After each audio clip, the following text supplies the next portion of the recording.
There's a lot of folks out there that will tell you that high efficiency furnaces aren't worth it. They'll never save enough money to pay for itself, they don't last as long, and they don't heat as good. But is any of this true? Let's find out. Hi, this is Kenneth with Atlas AC, and at any point during this video, if you find it to be helpful, please hit the like button, and that will really help me out with the YouTube algorithms. So what we're going to be looking at today is what is the difference in between a high efficiency furnace and a standard furnace, along with comparing the life expectancy, and if one heats better than the other, and what is the cost versus savings in between the two. For standard efficiency, we're going to be looking at an 80% furnace, and for high efficiency, we're going to be looking at a 96% furnace. So what an 80% furnace means is that 80% of the fuel that's being used is being utilized for heat, and the other 20% is waste. And it's the exact same for a 96% furnace. 96% is utilized as heat, and the other 4% goes out as exhaust. So this is an 80% furnace here, and how it works is the furnace will ignite the gases here. This flaming hot gases will start making its way through the heat exchanger, and it's going to cool off some by the time it makes it to the top. And by the time it makes it to the top, 80% of the gas has been utilized for heat, and the other 20% is going to go out this flue pipe outside the house. Now, a 96% furnace is going to operate very similarly. However, the big difference is it has two heat exchangers. So it's going to ignite the gas here, flow through the primary heat exchanger,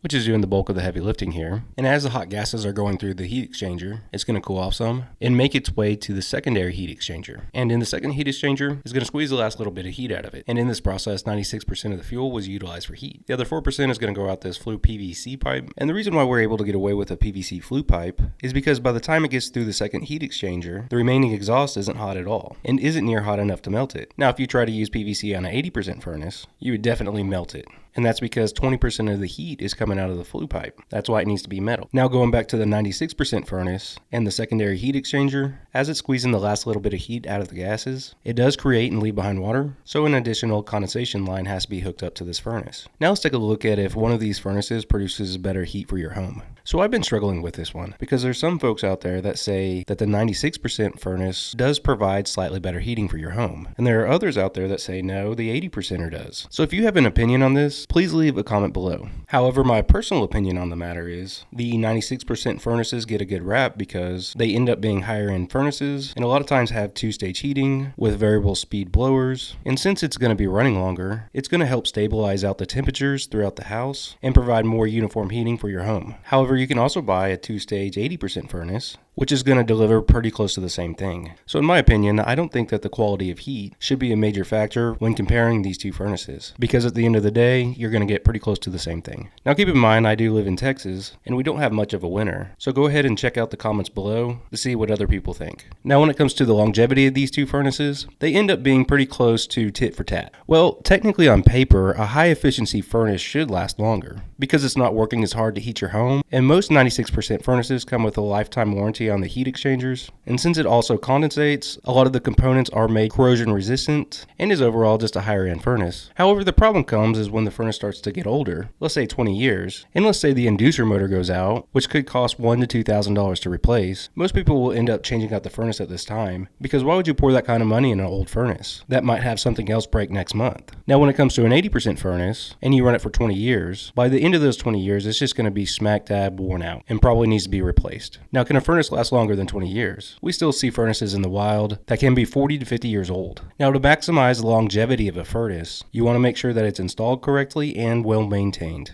Now let's jump over and take a look at the differences in cost and if the savings will pay for itself in a reasonable amount of time. So if we take a look at this handy dandy cost chart here, you can see that we're changing out a single stage furnace along with a 4-ton straight cool AC system. So we're going to be replacing the entire AC and heating system in this example. And the reason for this is if you have a 20-year-old furnace that needs to be replaced, a lot of times you're going to want to replace everything so you don't end up with a Frankenstein system. Because what's the point of having a brand new furnace when the air conditioner is still 20 years old? So in this column here, I have an 80% 110,000 BTU furnace, and in this column I have a 96% 100,000 BTU furnace. And again, the condenser and evaporator coil are identical in both of these examples. You might be asking, why are we installing a 110,000 BTU furnace on the 80%er and 100,000 BTU on the 96%er? So whenever you look at an 80% furnace, That means we're utilizing 80% of the heat and we have a 20% loss in heat. So in reality, this furnace is only producing 88,000 BTUs. And the 100,000 BTU 96%er is delivering 96,000 BTUs. So at the end of the day, even though it's rated for less BTUs, it's actually delivering more heat to the home. So this row here represents the cost to change out a like-for-like system. So this would be $94,014 to replace an existing 80% furnace, along with a 4-ton air conditioner.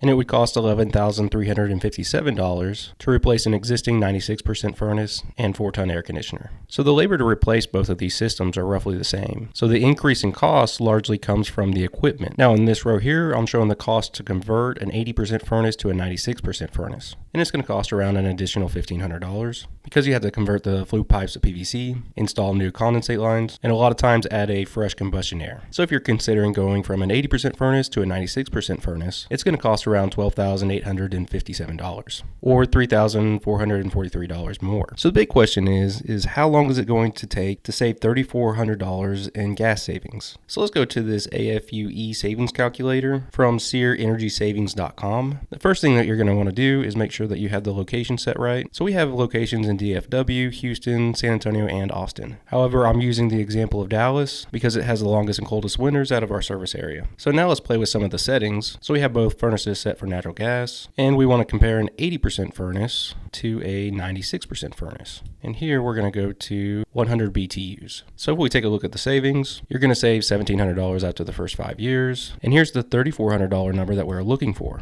So it's going to take roughly 10 years to offset the increase in cost. However, if you live somewhere like Buffalo, New York, the savings is going to be quite a bit different. It's going to be closer to 5 to 6 years to offset the cost. And if you're operating a propane furnace, the high cost per gallon might also put you in that 5 to 6 year range. So you're probably thinking, how's that possible? I thought that there would be a whole lot more savings. And it's just simply at the end of the day, there's only a 16% difference in efficiency between an 80% furnace and a 96% furnace. And there's just not a large enough gap there to create a bunch of savings. However, if you are wanting to save money on your heating bill, I would watch this video next. So what is my overall summary and conclusion when comparing these two furnaces?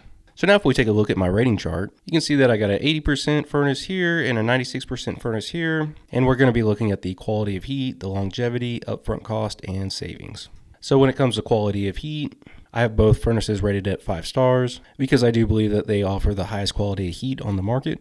When it comes to longevity, I have them both rated at the same. So you should be able to get 20 years out of either system. For upfront costs, I have the 80% furnace rated at 5 stars, and that's because it's the most economic solution available. And for a 96% furnace, I have it rated at 2 stars, and that's because to convert an 80% furnace to a 96% furnace is going to increase the overall cost by around 30%. For savings, I have the 80% furnace at 1 star, and that's because it's the lowest efficiency unit on the market. And for the 96% furnace, I have it rated at 2 stars, and that's just simply because it's only 16% more efficient than an 80% furnace, and there are other alternatives that are more efficient. So overall, I'm giving the base model furnace 3.5 stars and the high efficiency furnace 3 stars. So if you end up living in a climate where your winters are fairly mild, and if you're able to buy natural gas at a fair rate, then an 80% furnace is probably going to make the most amount of sense.